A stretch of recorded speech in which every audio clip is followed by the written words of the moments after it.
So what's up, everybody? You've seen the shop side, okay? That's where we make the money. On this side is where we spend the money, and this is where we have fun. Now, I designed Monkey Trap at first to become a man cave on steroids. This is where I keep the cars. This is where we have fun. We turn up the music. We play, what is that virtual golf game? Golden Tee, yeah, we've got that here. We got some kind of bowling game. We got beer pong. We've got all kinds of games of skill that involve drinking. You know, we do dangerous things here. Actually, there's nothing off limits in this building. But normally I set it up to have like a little receptionist area here and some nice art on the walls, all of my signs up, things like that that I've collected over the years. And if you want to read a little further into that, this is the shit that gets sold when I die. Okay, this is the stuff that they have the big auction on, and they start selling it off to give to my kids. And God bless her if my wife's still with us. You know, she gets it. And on my current burn rate, everybody's still going to be alive before I crash. I promise you. This is one of my favorite cars, and it's in this little bitty room because it's a 1934 Ford that has literally only been lightly restored over its entire lifetime, which is almost 100 years now. And the reason that it's in this little tiny room is because I can't take it out and jack with it or customize it, and I can't take it out and break it because this has never had a patch panel. It's absolutely perfect. It's probably one of the best survivors on the planet, and I intend to keep it that way. So I can't get it out of the room. So here we go. This place is set up for parties, for events. We have a good time when the weather's nice and I'm here and I try to let people tour through here and have a good time and see the cars in person, but that's not always doable. As far as art goes, this is one piece that I made a few years ago. This is a wall of early Ford flathead speed equipment. You've got pieces, matching pieces even, from Fenton, from Sharp, from Edelbrock, from Amquist, and from Whalen. I always add an L in Whalen because I'm in Texas and you want to say Whalen, like Waylon Jennings, but it doesn't have an L in it. It's Whalen. But this is a Rocket 88 motor, perfectly restored to concourse level, ready to go in. And we've got a few of those laying around. There's a Hemi motor over there and cool stuff like that. As you walk through the business side of this building, it's pretty wicked. This is one of my holy grail accomplishments, if you will. And anybody that builds hot rods knows that, you know, if you make it to the front cover of the Rodder's Journal, that's a feather in your hat right there. Pretty cool. A few years ago, we had a lottery ticket. You could scratch off the spark plugs and see if you won some money here in Texas. It was pretty neat, you know. It's very humbling to have a lottery ticket, you know, knowing that people are just angrily going at your face trying to scratch it off and see if they won any money. This is the business end of Monkey Trap that's going to be coming to you soon. This is where we're going to be doing the podcast, but it's not really a podcast, it's a show. But this is where we will sit down and talk to the different celebrities and entertainers that come through here. But the secret is this back room over here. This is my Bandit room, and it's not quite finished yet. I've got a ton of more Bandit material to put up here. Burt Reynolds was truly a legend. I watched every one of his shows forever, and I was just, you know, growing up, a kid in the 70s, you know, if you were a Trans Am fan, or, you know, you've got Hooper, you got Stroker Ace, you've got just so many movies that Burt Reynolds did, and he did all his own stunts, and he was an amazing guy. I'm very humbled to say that I worked on camera with him during our Smoking the Bandit episodes, and God bless his soul, because that was an amazing experience. But to top it all off, you didn't see this on TV, but Burt stepped away after we finished filming, and he went in his house and he came out with this hat. And I saw it and I'm like, holy cow, that's the hat. You know, I gotta, you know, can I see it? Can I touch it? And he goes, you know, I never realized who I was gonna give this to. He goes, but I'm gonna give it to you. And I said, I can't take it. He goes, you will take it. And I had like man goosebumps and maybe even man tears. I'm like, how do you take a hat of this significance and then also take it from Burt Reynolds? And so we ended up, you know, shaking hands on it, and I'm very proud to be I guess I would be the conservator of this hat, because it's gonna live on way past my years. But Burt, didn't have as big a melon as I do. This one sits a little high on the brim, if you know what I mean. But very humbling and very awesome to get such a gift from such a legend. So this is where all of our stuff's gonna live in regards to Burt. Right here is, well, this is Monkey Trap. This is where the show goes down. And it's not a podcast, because we're not gonna be sitting here the whole time. This is just part of it. We're gonna be doing things. If I'm talking to somebody that's into food, we're gonna be cooking some food right there in that kitchen. If I'm talking to somebody that's into blue jeans, I'm gonna be at a blue jean plant making blue jeans. So this is just part of it. You know, the old trap sign here, if you've ever been to the restaurant, this is half of what was called the Texas Trap. And it was down off of, I think it was Northwest Highway and Garland Road area. And no BS, people died there. This was like a rough and tumble, crazy bar back in the 60s. And it was a big biker bar. There was lots of rumbling, lots of fighting, and lots of, you know, just, well, mayhem. So it's pretty cool to be the conservator of this. And that's the last time I'm gonna say conservator. But check it out. One of my favorite things, where's it at? Oh, this. So this is it's a crap sandwich. I gotta cover this word up. And I got, this is a crap sandwich. And I said, just forget it. Forget the bun. Just crap at my hand. Wait a second. This is not my show. I can say the words, right? Ha! So check it out. This says, fuck the bun, just shit in my hand. Okay? And the reason I said that is because I was having a bad day, and you know, when you're having a bad day, one of the expressions is, oh, just keep feeding me the shit sandwich. I'll just keep eating it. Yum, yum. Well, this was such a shitty day that I said, fuck the bun. Just shit in my hand. Just do it right here. And this was aimed at my production crew at the time, which were some of the greatest guys and gals on the planet. But I was just fed up. I was done. And I was done eating that shit sandwich. And that's one of my favorite trophies I ever got from the crew. Hats off to you guys. Y'all made me look good on TV, and that's pretty hard, making a guy like me look good. Yeah, I'm doing all right. So anyways, this is where we lounge and we hang out. We got a kitchen in there. If Smurfy says the bar is open, the bar is open, and that light never goes out. As a matter of fact, Smurfy has an assistant that says if that light goes out, there's a freaking problem, and Richard's gonna kill you.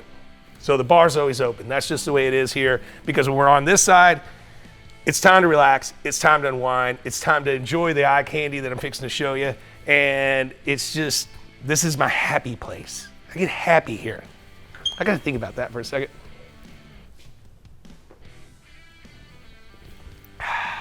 Yeah, I'm pretty fucking happy. So check this out. This building we set up to house the cool stuff, house the rods that I want to keep, and then also hopefully show the public as many times as we can and let them in and let them see it. We haven't got to do that as much, especially with COVID, but that's the way it is. Over here is tons and tons of memorabilia and stuff that I haven't hung up yet. Down there is my Sprinter. That is my conveyance for when I'm having some beers or popping around town, or even when I go out of town. It is something that I absolutely needed, but I absolutely didn't. I just have no self-control. I wanted to sit in the back and sleep and play on the internet while somebody else did the work of driving me to the set. And that turned into a double-edged sword, because if you're in your conveyance and you got, you know, some cold beer and you're hanging out and you're going down to do some filming, or you're done filming for that matter, and you're like, well, you know, I can have a couple beers, I got a driver, I'm being safe. And then you're like, well, wait a second, I can have a lot of beers because I have a driver and I'm being safe. It's a bad deal. Don't get a conveyance. Don't get your own personal conveyance, because it'll just lead down bad roads. Here comes the hard part. I'm gonna need another beer for this one. It's okay, I can wait. Yeah, there's none in that fridge because I drank those. You're gonna have to go to the other building. I'm good though. I'll just drink a beer. You know what? Never mind. Give me the beer and I'll talk about cars. All right.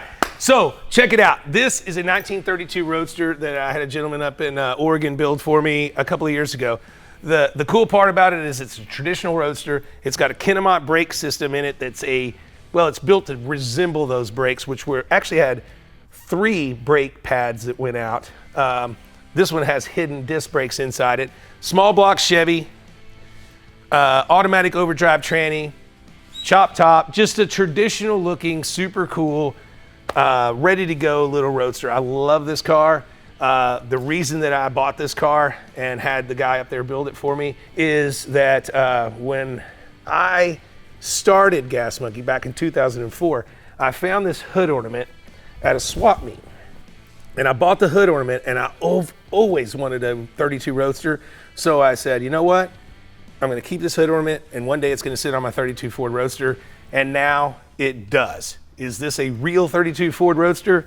No, it is a steel body from Brookville, and it is an aftermarket frame. So I don't care. I'm not freaking out about it not being original, because this car's freaking super cool. It is all steel, super fast, super fun. And I love the fact that this guy built it for me way cheaper than I could have even built it for myself. But he's a badass guy, he's a good craftsman, and I'm proud of the car. So there you go. Are you here with my beer yet? Oh, thanks. Golly. We're gonna try to drink 1 beer per car. It's not gonna work, I'm lying. We're gonna drink this beer and probably be done.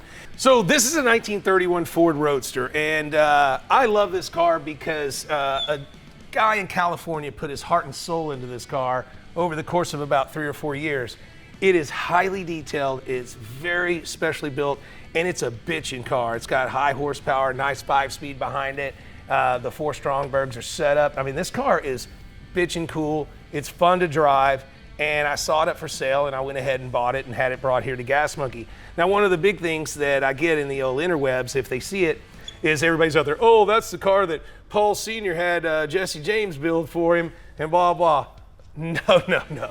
This car is 100 times better than that car, and is faster, and is more streetable, and doesn't have the stupid crooked headlights like, I don't even know why those are on there, to tell you the truth. At the end of the day, the guy that built this car knew exactly what he was going for. He nailed it perfectly, and I consider it a piece of art, just like the black 32 Roadster.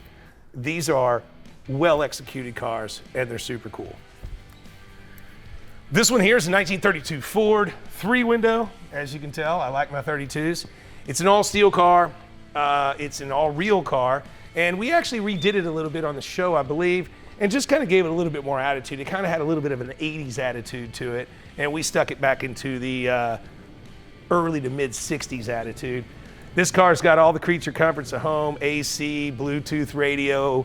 You know, it's just a fun ride, and I like to drive this car a lot. The fun part about, getting to have this many cars is, well, you get to drive them.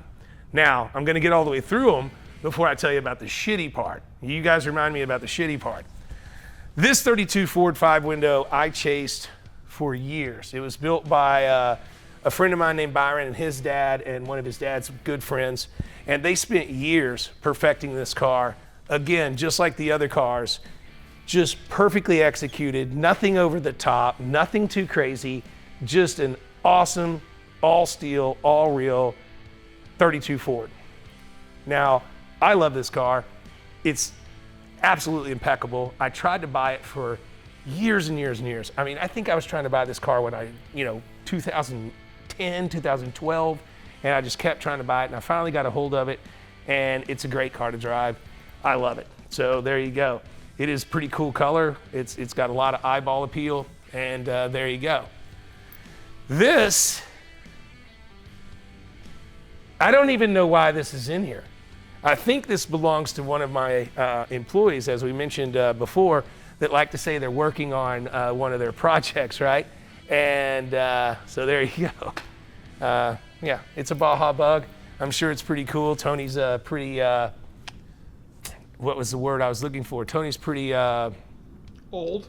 Yeah, he's old, but he's also very detail-oriented as to what he's building. So, there you go. So this one here's got a pretty good story. Everybody knows my ex, Suzanne, which we call Sue. We had a set of 1968 Shelbys, a GT350 and a GT500, when I started the business. And I had to sell them because I needed capital. We're a brand new business. We're doing it. When I sold hers, the 350 like this, she was a little upset, obviously. Nobody wants to get rid of their Shelby, right? Well, I promised her I'd buy her a new one, and you know, one day I promise you Gas Monkey's gonna work. I'm gonna get you one, and sure enough, Gas Monkey was working one day, and I got her one. And that's badass. So why is it here? Well, she didn't like me much on the second divorce, so she told me just to keep the damn car. So there you go. How many guys get to keep the car in the divorce situation? That's me. Now, this one's super cool. This is a Dodge Demon. Check it out. It's got some different colors and stuff, but I was actually having a little bit of fun doing all my Dodge stuff, and I had a couple of cars laying around, and then I said, well, I need this, and oh, I need to mock this up for my drag car, and oh, can I get a couple of these wheels? And I actually built this car out of just spare parts. Doesn't have a motor or interior or VIN numbers or anything. It's just cool. I got a whole Dodge Demon sitting here. Now, if you want it so you can go race it and build you a bracket car, build you whatever you want to build, you know, it's for sale because cash is king. This car here, 78 Trans Am, and it's got a leaf on it. This is bullshit. Who cleans my cars? I'm proud of this car for two reasons. I bought it. I searched the world over. If you remember the Hee Haw song. Oh, that's a good one. Anybody remember the Hee Haw song? Searched the world over and I thought I found true love. You met another and you were gone. So anyways, my 78 Trans Am. I flipped cars all through high school, and I started with the Vomit Comet. It was horrible, and I ended up graduating at 18 years old, driving this car in 1987. And it was super badass. So I'm pretty proud of this car. It's got a hogleg 4-speed in it, 6.6, power steering, power brakes, AC, windows, what have you. It's a pretty cool car to be driving around at my age at that time. So this one here is my 65 K code, 2+2 fastback. This is a killer car. You know, if you're into Mustangs, the K code was the higher horsepower, 289 option, and what have you. So this car's been concourse restored on the outside and underneath and inside. Black on red is a killer combination, but I wanted to go a little further. Oh, I know what you're saying. Did he just set the beer on the paint? Yes, I did, because it's mine. It's my car, it's my beer. I can do what I want. Boom! Not your typical K code. Get you some of that. Woo-hoo! So it's also backed up to a 5-speed tranny instead of a 4. All ride tech suspension and 4-wheel disc brakes. This is a fun car to drive. So there you go. This one of my favorite finds in the last year or so, 1959 Corvette. Popped up on Craigslist here in Dallas, Fort Worth area, and I called the guy, he answered, and it didn't run and drive. It had been sitting in the garage for a very long time. And so I said, hey, I'm not gonna argue the price. I've already got a guy with cash in the truck with a trailer, and he's coming to pick it up. And he goes, great, come on. So we picked it up and drug it out of the garage, got it back here, gave it a little bit of a tune-up, cleaned the gas and the gas lines, runs like a top. I mean, just a great car to drive every day. And I'll tell you what, it was in storage in that guy's garage for 20 plus years, right here in Dallas, Texas. And he calls me up and he goes, I sold that car too cheap, didn't I? And I said, oh yeah, you did. He goes, yeah, I thought so. So I was pretty happy to have given him 17 grand for this one. Pretty cool car. But anyways, now this one, well, I got a Rolls, baby. This is a 1987. No, wrong. This is a 1986 Rolls Royce. Love this car. I always wanted one in high school. You know, people aspired to have a Rolls Royce or maybe a Lamborghini, you know, the things that were on the posters. This was on a poster, and so was the Lamborghini back in 86 and 87. And I ran across this car. Super nice car. Love it to death. I would love to be driving it right now, but instead, I'm talking to you people. Now, I'll give you a few minutes to think about it, but this is a Quicksilver Zimmer. It only has 300 original miles. It's actually all steel. And who can tell me what it's powered by? Any of you guys? Yarrow. That's only because I told you. You were supposed to be quiet. This was supposed to be a suspenseful moment in the filming of The Shop and of Monkey Trap. You just ruined it for those people out there that were thinking about it. All right, so anyways, this is a like 80s Fiero underneath here. It's called a Zimmer, but it's weird. But it only has like 300 or 400 original miles, and I bought it at an auction. They had it estimated at $35,000 to $50,000, and I thought it would only bring 15 or 20. So I put in a bid at 25 just to be safe, and I got it for 22. Okay, I'll try not to get emotional on this vehicle. This is my dad's 1965 Fastback, and everyone knows that my dad has advanced Alzheimer's, and he's in a home right now. One of the few things that he ever remembers, even, foregoing my name, he doesn't remember that as much as he remembers this car, that's his Mustang. He had it for probably close to 20 years, and he was hoarding, during those years, and it took my team close to a day and a half just to get it out of the garage. I had actually thought he had already sold it or forgot where it was or what have you, but we got it out. It sits here. I thought about restoring it, but I think it's cooler to leave it exactly like it is. My dad's too far advanced now. I used to bring him here and take him for rides, but he can't handle that action right now. But this car, I don't believe I'll ever sell unless it's to help him in some sort of way or to help with Alzheimer's in some sort of way. It's not a real GT350, although he believed it was all those years. It's basically just a six-cylinder 65 Mustang Fastback that's over the years gotten a transplanted heart, got a 289 in it and a little 4-speed. And it's a fast, fun car to drive. And, that's Pop's Mustang right there. So it ain't going nowhere anytime soon.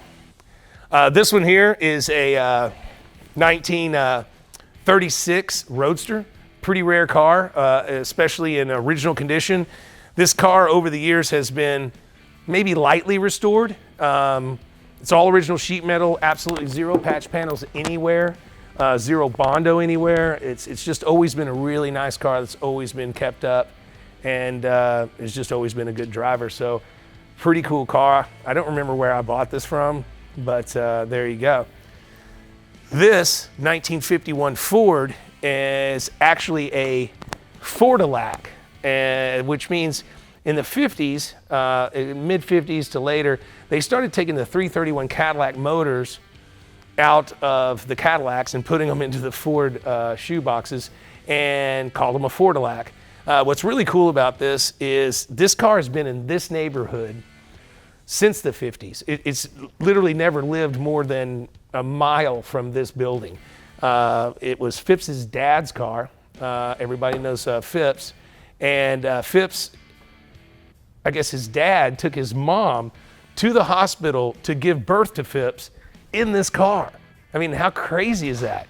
So I really love cars with hot rod nostalgia and, that are true to the city that they lived in. This car's never left here. And Phipps's dad built it in the mid-50s and made it a Ford-a-lac, and it's got the overdrive transmission. And I'll tell you, maybe one day we need to do a full story on this car with Phipps and let him take us for a ride in it, because it's a hell of a cool car. I'm proud to be, can't say that word, but I'm proud to be taking care of this car. Phipps is working for us now, and it sits here and gets taken out every once in a while. Back here, we got a few offices, pretty cool. I've got my Golden Elk. If any of you guys and gals want to know where my Golden Elk came from and you can't figure it out just by looking at it, then you don't have a Twin Peaks restaurant in your area. At Twin Peaks restaurants, and there's about 180 of them, they put these things in the front entrance everywhere, no matter what. And I transferred a restaurant down in Fort Hood, Texas, into one of mine, and it was the Twin Peaks. So they left the Elk, and I brought it home. I thought it would be really cool to stick it on top of my Rolls Royce as like a mega hood ornament, but it proved to be too heavy, and I left it here too long, and Mike Coy decided to paint it gold because he thought it would be funny. So there you go. That's the story of the Golden Elk. As you can tell, we got a lot of cool signs up in the air. Greenville Avenue Bar and Grill sign over here is really, really cool. It's an old bar that's been in Dallas, Texas since the late 40s, maybe early 50s. And I'm just stoked to be taking care of that sign. We're fixing to get it all working and what have you. Over there, we got TVs, we got spots where you millennials sit and do whatever it is that y'all do. I have no idea. There's my Straight Outta Compton movie poster. Love that. Killer movie. I highly suggest you watch it. Here is the first car that Gas Monkey ever built as a business. I had this idea back in 2003 that the patinaed cars, i.e. cars that didn't have the paint, didn't have all of the things on it that would cause you to not want to drive it, i.e. be too nice like some of these, that you could still have a killer car that ran and drove and had all the creature comforts at home and was dependable and everything else. But when you go and put all that money into paint, then you start getting nervous about driving it. Then you start getting worried about driving it, or am I going to get a door ding, or somebody going to put their beer on it, or whatever. So I built this car with Aaron, and it was the first car that Gas Monkey ever built. It's a 51 Chevrolet Fleetline. This here and on the back deck is our original logo when we started Gas Monkey. And this is kind of what put us on the map. Gene Winfield himself came up and he was looking at it at a show and he says, "How long ago was this car chopped?" And I said, "I don't know, how long you think?" He goes, "Well, it had to have been a long time ago." And he's looking at it and I said, "About 2 weeks." And he's like, looks at me like I'm crazy, and it's Gene Winfield. I'm stunned. I just started this garage and I'm already talking to Gene Winfield. He goes, "Wow," he goes, "that's pretty crazy." But it was the way in which we chopped it that made it look as though it's been done forever ago. What we did was we actually sectioned the car. We cut it across the A and B pillars and sank it across the back fenders and literally pushed the top down. Because when you actually chop a car, usually you're going to pie cut it and bend your metal in and fold everything down and then work the metal. So this just gives the illusion that it was chopped a long, long time ago, which now it has been. Now it's been 17 years since this car was chopped. But I love this car, being the fact that it was the very first car that we built as Gas Monkey. I sold and bought this car 3 times. I sold this car once because we needed the money. We were starting the business, and then I bought it back because we made a little money. Then I sold it again because we needed the money and we're in business. Then we made a little money, so I bought it back. And then the third time you saw on the show where I went to Venice Beach and bought it, and somebody had shoehorned a 572 big block into it and some kind of crazy rear end, but still used all the old 50s suspension. It was literally a death trap. So we pulled that motor out, and here it sits with no motor. We're gonna get around to sticking a heartbeat back in it soon, but there you go. Then we get over here. Like I said, we got beer pong set up, we got regular pong, we got games. We've got a lot of stuff. I wish I could show you everything, but this is another car that I'm proud to own. This is the first car that we built as Gas Monkey Garage on TV. So this is episode 1. We built it in about 20 days. It's just I guess you would call it a traditional Model A 4-cylinder. This car would have been being hot rodded and built in the early 30s. And this is the way they would have done it. They were ripping the fenders off, putting a little bit bigger wheel and tire, and hopping up the motor, and off you go. Not a lot of bells and whistles back then. That stuff hadn't come along. So we've got the first car that Gas Monkey ever built, and the first car that we ever built on TV. So that's pretty cool. So check it out. Now, this is what I like. This is probably the coolest car to have in the collection. This is called the King T. So what's really cool about this car is Gene Winfield built this in 1963, and it was the first year that Corvette came out with their independent rear suspension. So in 1963, he took brand new Corvette parts and modified them like this and made this car exactly as you see it today. With the turn dash, the woodwork, all the chrome. I mean, there's so much chrome work on this car, it's insane. And small block Chevy. The only thing that's not original to this car right now from the way it was built in 1963 is it had a different intake setup, but I have the intake setup. It's in a box up there on the shelf. So just like with working with Burt Reynolds from the movie side of things and the cool side of things, the other coolest cat in the world is Mr. Gene Winfield. He built this car, won the America's Most Beautiful Roadster Award in 1963. This car's been in more magazines than you can count. It's been a model, it's been a Hot Wheel, it's been everything in the world. It was in the original Sweet 16 Hot Wheel set that came out when Hot Wheels started. It was called the Hot Heap instead of the King T, but it is the King T. We've got everything about it. This is probably the favorite car here in the collection. And I got to tell you, Mr. Winfield, when he came here, you know, I'll call him Gene. It was amazing because he told me, I said, "What's the secret, sir?" I said, "You're, you know, getting into your 90s and you're still chopping cars and working every day and painting cars and whatever." He goes, "Richard, I've never drank and I've never smoked, never in my whole life." And I said, "Well, sir, that is very commendable, but I've drank enough and smoked enough for both of us. So hopefully I last as long." So I don't know, odds are probably in his favor. But we're both having a good time, we both play with cars. Now, I gotta tell you, coming from that to this is, you know, amazing. I'm very privileged and blessed to do what I do, and I'm very thankful and humbled by you guys and gals out there that are watching Gas Monkey and watching me and watching what we do, and I plan to have a lot of fun with you in the future. Things are going up for Gas Monkey. We are absolutely got some killer plans. And mufflers, hate mufflers. I'm gonna make that my new woo. Woo, mufflers, hate them. So the bottom line is I get asked a lot of times, you know, "Richard, you know, you only have your first cars in here. So why is it that you have everybody else's cars and not your own?" Well, I built cars to sell. That's how we sustain a business. I take that money and I buy things that I like, that I think are built well, and I like to own those cars. So this is my collection. It's not every car I built because that wouldn't be a very good business model. These are pieces of art, they're pieces of craftsmanship, all the way from the legend himself, Gene Winfield, to guys and gals that are all hoping to be the next Gas Monkey or have huge respectable businesses of their own already. I'm proud to have this collection, and I am very humbled, and I thank every one of you guys and gals out there for watching. Keep watching. We got kick-ass stuff coming up, and well, I'm gonna blow your mind because cable is dead. Can I get another beer already?